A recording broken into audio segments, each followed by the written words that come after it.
Au menu du Manga Vorace aujourd'hui, exceptionnel, vraiment des très bons titres et l'énorme coup de cœur de la semaine sera avec Fleur de Pierre édition Revival. On enchaînera avec From the Children Countries de chez Meian, puis on parlera des 3 derniers tomes et la fin du second cycle de Butterfly Beast par Yuka Nagate. Et puis s'il nous reste un petit peu de temps, parce qu'il y a beaucoup de choses à dire, on enchaînera sur les 2 incroyables shonen qui font travailler les zygomatiques, Spy Family et son tome 9, Rooster Fighter et son tome 3.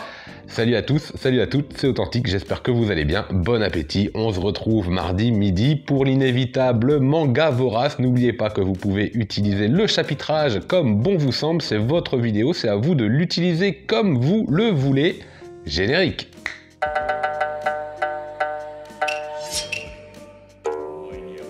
Et on attaque tout de suite avec l'énorme coup de cœur de la semaine, Fleur de Pierre aux éditions Revival. J'ai eu vraiment un coup de bol incroyable de recevoir ce manga en avant-première, je ne vais pas avoir peur de le dire, en service presse par la maison d'édition Revival.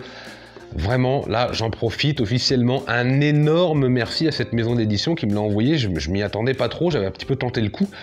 Je vous avoue, parce que j'aime l'auteur, parce que je pense que j'ai la communauté qui peut être très intéressé par ce genre de titre, alors j'avais un petit peu tenté le coup et ils ont répondu positivement, on va en parler et je vous assure que je me suis mais véritablement régalé. Alors en plus du manga, vous le saviez si vous avez suivi un petit peu les vidéos sur la chaîne, mais je sais que vous suivez, vous êtes fidèles, il n'y a pas de problème, un grand merci d'ailleurs. Il y avait également le petit fascicule, le petit dossier de presse comme ça avec pas mal d'informations à l'intérieur, on reviendra dessus dans quelques instants. Hop, on revient sur le manga Fleur de Pierre dans une édition particulière parce que, alors vous avez vu ça brille, hein, donc désolé pour les reflets, je peux pas beaucoup faire mieux que ça. Un format BD européenne, en fait une grande BD épaisse, pas mal de pages, environ 300 pages, du bon papier, je peux vous dire que quand vous l'ouvrez, ça sent le neuf, c'est très appréciable cette odeur de papier neuf comme ça quand vous démarrez une BD, franchement. Ça faisait un petit moment que ça m'était pas arrivé, maintenant on a quand même pas mal de papiers et de livres qui sont recyclés, donc automatiquement l'odeur du neuf, il y en a moins. Là, vous allez en prendre plein le nez, c'est vraiment cool, c'est vraiment agréable. Couverture rigide, donc grand format, mais ça reste un sens de lecture japonais, ça reste un sens de lecture manga, bien sûr. C'est vraiment une très belle édition à classer parmi les meilleures éditions qui existent hein, de manga. On a quelques pages couleurs, mais je vous les montre pas, on va y revenir tout à l'heure, ça a toute son importance.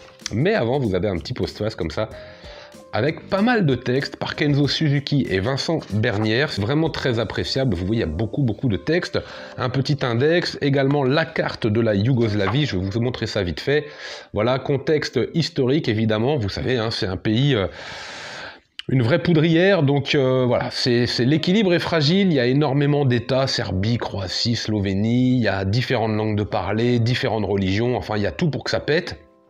Et ça pète, ça c'est sûr. Donc très belle édition, et maintenant on va parler véritablement de l'œuvre. Alors, Hisashi Sakaguchi, vous le savez, je l'avais découvert moi en 1996, je peux même vous dire que je l'ai acheté un samedi, je m'en rappelle très bien, et j'avais adoré Version, j'avais adoré ce tome 1, c'était un manga qui était atypique, c'était un manga qui dégageait une autre ambiance de ce que j'avais l'habitude de lire à l'époque, les gros shonen hein, forcément, et j'avais vraiment passé un très bon moment de lecture, je l'ai lu plusieurs fois, je l'ai relu très souvent, avec toujours cette même frustration de ne pas aller plus loin, puisque les maisons d'édition Glénat n'avait jamais proposé la suite, et que pour moi son autre œuvre qui était publiée aux éditions Vent d'Ouest à l'époque, EQ, je le voyais en rayon, mais je l'achetais jamais parce que c'était hors budget, mais véritablement hors budget.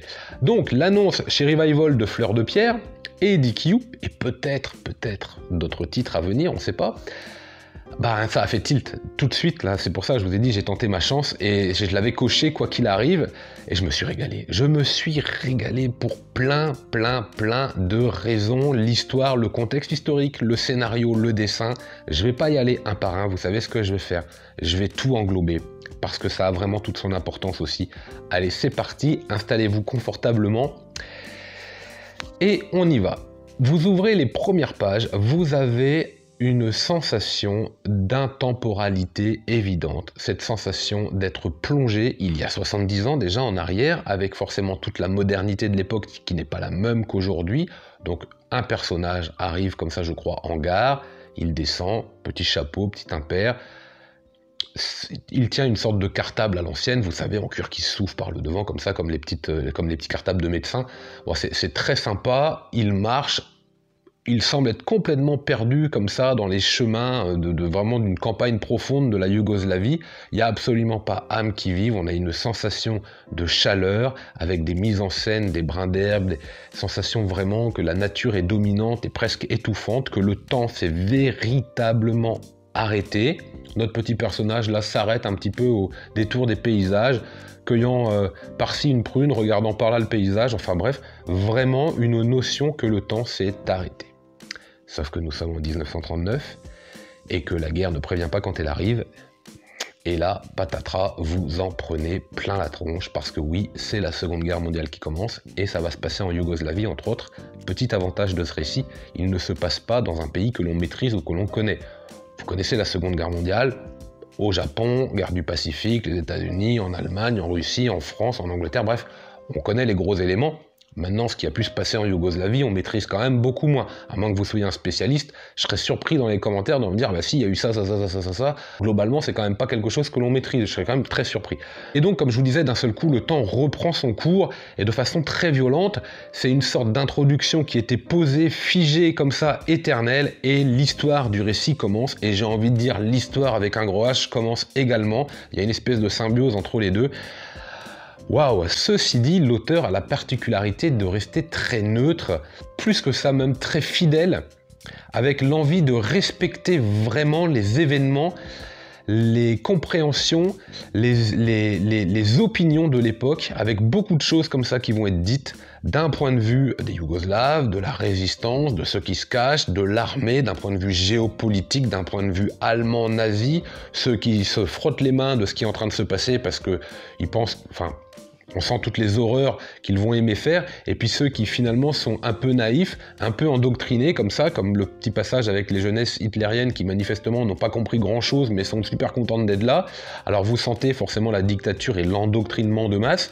C'est pas mal parce que l'auteur vraiment se détache et ne donne pas son avis. Il pose les choses et il les pose avec une facilité mais déconcertante.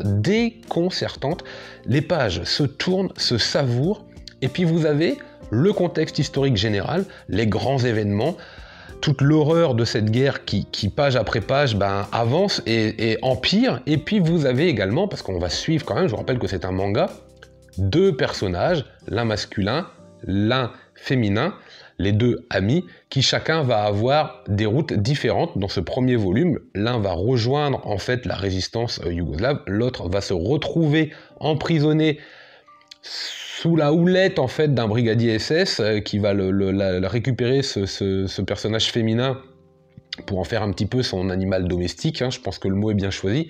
Vous avez ce parallélisme entre un récit de manga et puis ce récit, le vrai récit historique, et ce parallélisme qui se fait et puis qui converge peu à peu, puisque automatiquement les événements qui découlent des grands événements historiques vont impacter nos deux personnages et l'ensemble des différents personnages, des différentes rencontres qu'on va faire au fur et à mesure des pages. Et je vous l'ai dit, les pages se tournent avec délicatesse, mais avec fluidité. J'ai rarement lu 300 pages aussi rapidement. Je ne sais pas comment il fait, Hisashi Sakaguchi, mais il a l'art et la manière à la fois de Tezuka et de Naoki Urasawa. Et d'ailleurs, ces deux auteurs dans le dossier de presse, parlent de Hisashi Sakaguchi. Naoki Urasawa, d'abord, qui va nous dire « Quand j'ai découvert Sakaguchi, alors je vous le dis, j'ai pas appris par cœur, vous pensez bien, j'ai tout de suite pensé que c'est le manga que j'avais toujours voulu lire et celui que j'ai toujours voulu dessiner. » Quand vous connaissez l'œuvre et la maîtrise de Naoki Urasawa dans ses mangas et que vous lisez ça, vous vous dites « Ouais, bon, il est gentil, ok, d'accord. » Vous lisez le manga et vous dites « Ah ben oui, mais je suis complètement d'accord, je comprends pourquoi tu as écrit ça, monsieur Naoki Urasawa. » Puis quand vous lisez ce qu'a pu dire Osamu Tezuka, qui est quand même le dieu du manga, comment son corps aussi grand et robuste, donc il parle de l'auteur, je le connais pas, mais manifestement il était taillé, peut-il produire une œuvre aussi délicate, triste et pleine de tendresse? Sakaguchi est un véritable poète. Alors vous avez plein d'autres choses. Globalement, Tezuka, Urasawa, voilà ce qu'ils disent, et tout est vrai. C'est un véritable poème ce manga, alors attention, il y a de la tristesse, il y a de la tendresse, il y a de la joie, il y a de la peine, il y a énormément de sentiments, il y a de la survie également. N'empêche que de temps en temps, entre des moments très importants, très violents de la guerre, vous avez néanmoins quelques petits moments de vie comme ça agréables, où ça rigole, où ça picole un petit peu parce qu'on n'oublie pas de vivre, mais sinon on deviendrait fou bien sûr. C'est tout à fait convaincant et on sent vraiment tout le travail de recherche de l'auteur parce qu'il est allé en Yougoslavie, il s'est déplacé, c'est écrit, c'est notifié. Ah ouais, c'est vraiment un grand récit et j'ai qu'une hâte, découvrir les prochains titres de l'auteur d'une part et les prochains volumes de cette série. Alors les prochains titres, on croise les doigts, on revient dans le dossier de presse. J'ai rarement autant parlé sur un titre. Hein. Vous avez potentiellement version Ikkyu qui seront réédités. Alors Ikkyu c'est quasiment sûr, hein, je crois que c'est acté, mais version c'est peut-être au programme puisque ici c'est marqué 4 œuvres de Sakaguchi à paraître ou à reparaître.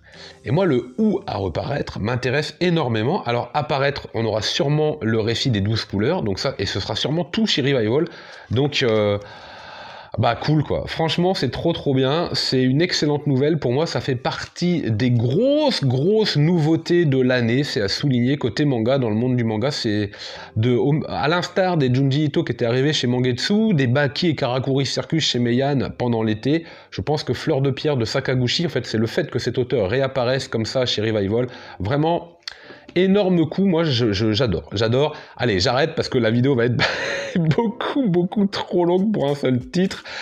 Suivant. On va enchaîner maintenant avec le volume 1 d'un titre chez Meian que j'avais reçu dans le colis. Vous savez pas de quoi je parle? Hop, le petit lien vers la vidéo. Et là, je parle de From the Children's Country, le tome 1 sur 2. Et là, en fait, tout de suite, ça m'inquiète. Parce que j'ai lu. Alors, j'ai rien contre les mangas qui font 2 tomes.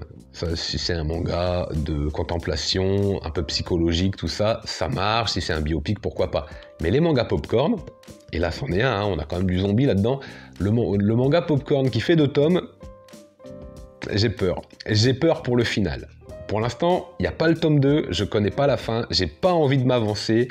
Mais moi, ça me fait peur. Le simple fait que ce soit en 2 tomes. Je vous parle pas encore de ce que j'ai lu à l'intérieur. Et justement, ça me fait d'autant plus peur que je ne comprends pas pourquoi c'est en 2 tomes. Parce que ce tome 1, il est très bon en vérité. C'est vraiment une excellente découverte, excellente surprise. Je m'attendais pas à lire quelque chose d'aussi vif à lire, d'aussi rapide à lire comme ça. J'ai passé un bon moment, honnêtement. Hein, vraiment lecture très popcorn. Que je vous fasse le petit speech.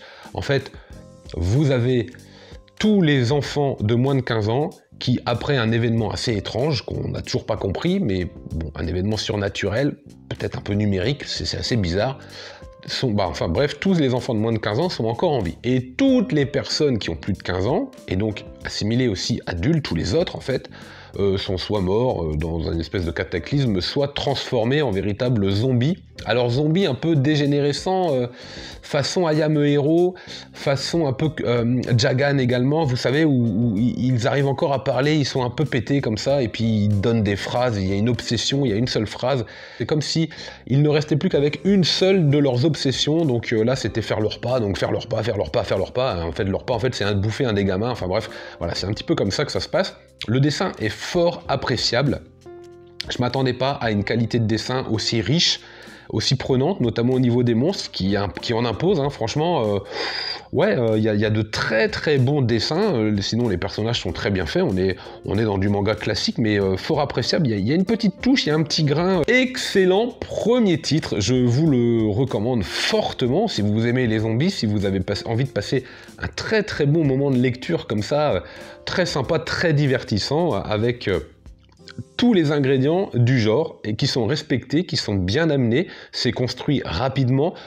Il y a quelques petites ficelles scénaristiques, allez, on va lui pardonner ça, c'est vrai, de temps en temps, quelques raccourcis, d'un seul coup, il y a les enfants qui ont réussi à se ressembler, qui forment l'association anti-monstres, quelque chose, bon, bref, ça va très vite, mais bon, c'est pas grave ça. En fait, on a envie de voir les monstres bouffer ou non les gamins, et puis on a envie de les voir combattre, voir comment ils vont s'en sortir, et puis on s'en fiche du reste, finalement, c'est pas ce petit genre de détails ou de petites facilités scénaristiques qui vont me outrer à la lecture, ça passe, je le sais très bien, de toute façon que ça va arriver, c'est comme ça, donc à peu près tous les titres, d'autant plus que je vous le dis, c'est en 2 tomes. Et bon, Ça m'inquiète. Alors j'ai vraiment hâte de découvrir le tome 2. D'abord parce que j'ai passé un très très bon moment de lecture, comme je vous disais, mais j'ai du mal à comprendre comment ça peut se terminer. On verra. Il y a quelques petites notes de l'auteur également à la fin. Là aussi, c'est très sympa. Édition grand format chez Meian. Donc, toujours le petit obi également, la petite ceinture. Vous savez que ça s'appelle obi. Je vous l'ai déjà dit. Ouais, je vous l'ai déjà dit. Je vous le redis. Ça, c'est un obi. C'est comme sur les vinyles au Japon. C'est obi, ce qui veut dire ceinture. Et c'est pour ça que dans les personnages de Star Wars, vous avez Obi-Wan Kenobi qui veut dire sabre à la ceinture. Et voilà.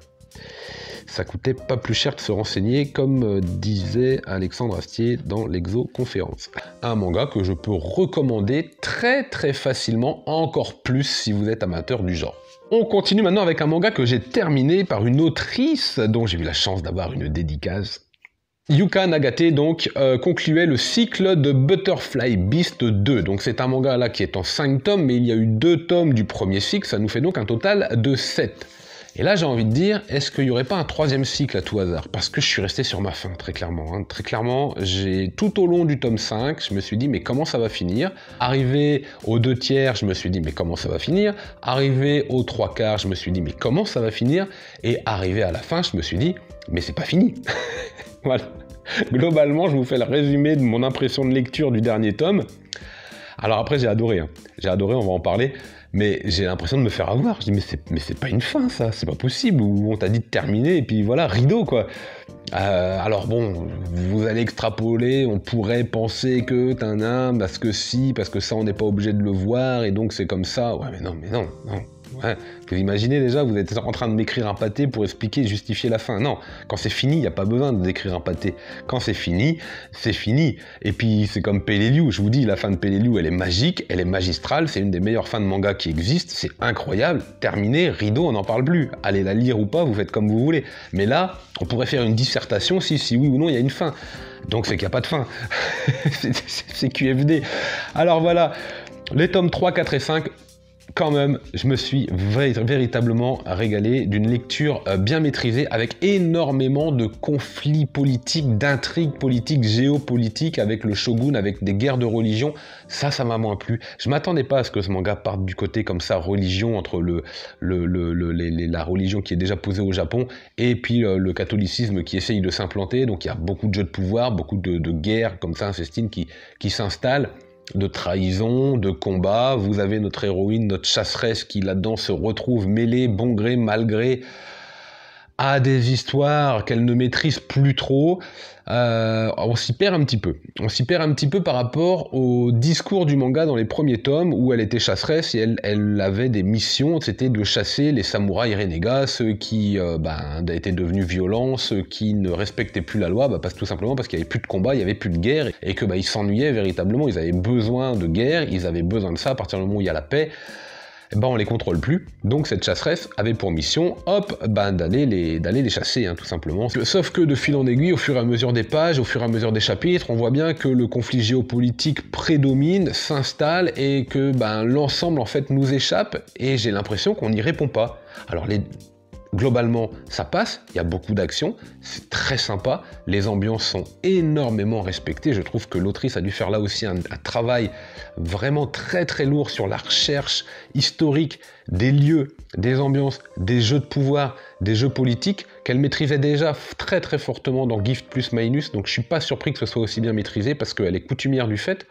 Au niveau du dessin, c'est pareil, vous avez un seinen très riche, très profond, avec des traits bien marqués, bien nourris, c'est ce quartier des plaisirs qui est un petit peu poussiéreux, là, parce qu'on est sur une époque assez ancienne, donc on sent bien qu'on marche dans de la terre, de la poussière, on ressent un peu cette atmosphère, et puis finalement, quand on se déplace dans des lieux plus propres, plus riches, socialement plus élevés, vous voyez que c'est un peu plus clean, un peu plus... Bon, ça fait bien le travail et on passe un bon moment de lecture à regarder et les dessins et à comprendre l'ensemble des enjeux politiques qui se trament. Mais il y a quand même pas mal de redites. J'ai trouvé le tome 3 particulièrement long et lent à lire, puis après ça se réaccélère. On va vers ce final qui finalement n'arrive pas tout à fait. Ça reste un bon titre, j'espère, je vais aller voir, ou alors j'attends vos commentaires, qu'il va y avoir un cycle 3. Et j'espère une suite. J'espère une suite à Butterfly Beast, parce que je vous l'ai dit, je reste sur ma faim. Et on va terminer et conclure sur les 2 derniers titres, je vous avais dit, on va aller très très vite, ça va être une synthèse globale des 2 séries, parce que j'ai à peu près les mêmes choses à dire dessus, même si ce sont 2 univers différents. Spy Family, Rooster Fighter, Coq de combat. Pourquoi je place les deux? Parce que déjà, il n'y a plus beaucoup de temps, je parle, mais Fleur de Pierre a pris beaucoup de place. Alors là, on se marre, voilà. En fait, ce sont deux mangas avec pas mal de bastons, ou en tout cas d'ambiance, et un comique de situation et de répétition qui revient dans des univers bien définis que les auteurs maîtrisent. Dans Spy Family, l'auteur maîtrise véritablement ce trio familial, plus ce chien, Anya, qui est un personnage mais fabuleux, avec des expressions mais incroyablement drôles, et pourtant c'est simple au niveau du dessin, hein. C'est un manga du Jump, c'est un shonen très classique, donc qui répond à des codes et à des lecteurs d'un certain âge, avec un trait relativement simple, presque caricatural, mais franchement... Qu'est-ce qu'on rigole, mais c'est drôle quoi, c'est drôle, et je crois pas que ce soit celui où j'ai le plus rigolé, mais c'est vraiment une réussite à ce niveau-là. L'animé, je me suis permis de le regarder, est tout aussi drôle, on passe vraiment un bon moment, donc allez-y, ça fait partie des mangas actuels qui sont vraiment sympas à suivre, c'est une belle réussite, je vous l'avais déjà dit dernièrement, mais il y a pas mal comme ça de shonen, je suis passé à côté, et je passe encore à côté de certains qui arrivent. Je me demande si Dadadan, là, je vais pas passer à côté aussi. Étrangement, je le sens pas, mais enfin, Kaiju, je suis passé à côté. Undead Unlock, je suis passé à côté. The Elusive Samurai, je suis passé à côté. Sakamoto Days, il est mi-figue, mi-raisin, remi-figue derrière. Bref, Spy Family, je le recommande parmi les shonen très récents. Et que dire de Rooster Fighter? Non, mais ça, c'est une vraie réussite. Le tome 1, en fait, j'avais adoré le lire avec tous ces mélanges, tous ces clins d'œil à énormément de genres, énormément de styles, et vous apercevez que dans ce titre, l'auteur maîtrise particulièrement son univers, son humour, l'humour qui est propre au manga, mais les clins d'œil également qu'il fait à d'autres titres, et on retrouve encore certains mangas là-dedans, j'en ai encore découvert d'autres, c'est assez prenant, c'est assez fort, le coq a des allures, des postures, il suffit de regarder derrière, non mais c'est c'est absolument génial. Ça bastonne, c'est drôle, c'est bien dessiné à la Gantz, là, franchement, moi je trouve. Un petit peu à la Jagan également. Il y a des kaiju en veux-tu en voilà, les idées sont très bonnes. Non mais véritablement, c'est une vraie bonne surprise, une vraie réussite. Je ne m'attendais pas à passer d'aussi beaux moments de lecture avec ce titre. Encore une fois, les premiers tomes sont en édition limitée, c'est pour ça que ça peut briller avec quelques petits reflets jaunes comme ça que vous voyez. Ce ne sera pas comme ça à chaque fois, ce ne sera pas comme ça à tous les coups, donc si vous avez envie de faire la série depuis un petit moment, ça doit encore être disponible, profitez-en. Coq de combat, c'était le tome 3 chez Mangetsu. Et bah écoutez, voilà, c'est déjà, j'ai envie de dire, la fin de ce Mangavora. J'espère que vous avez passé un agréable moment. Moi, je vous donne rendez-vous vendredi. Je crois que ce sera déjà l'achat manga du mois de septembre. C'est la grosse vidéo en général qui est très attendue. D'ici là, excellente semaine. Et moi, je vous dis...